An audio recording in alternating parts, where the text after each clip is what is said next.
তো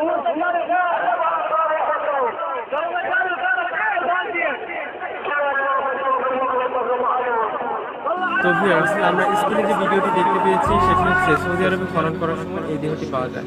ধারণা করা হচ্ছে যে এটি একজন সাহাবার দেহ এবং ভাবা হচ্ছে যে এই লাশটি অনেক পূর্বে একটি লাশ।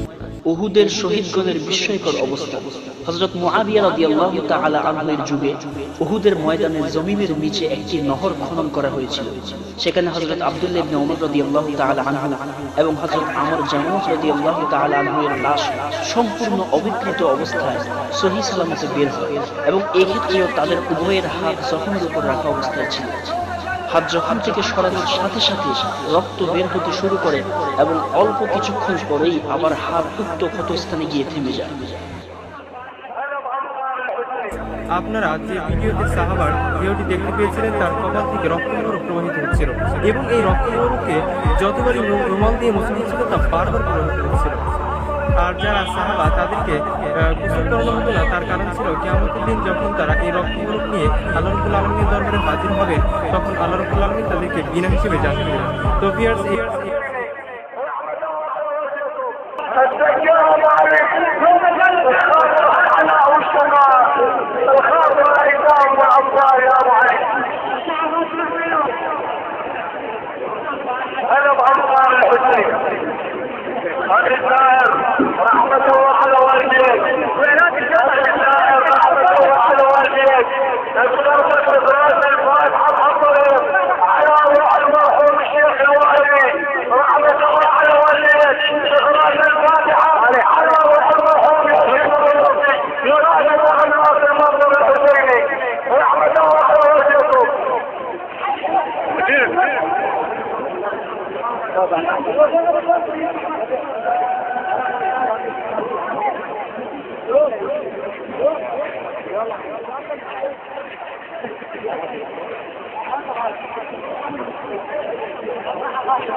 আমার ভিডিও ভালো লেগে থাকলে লাইক, কমেন্ট, শেয়ার করুন।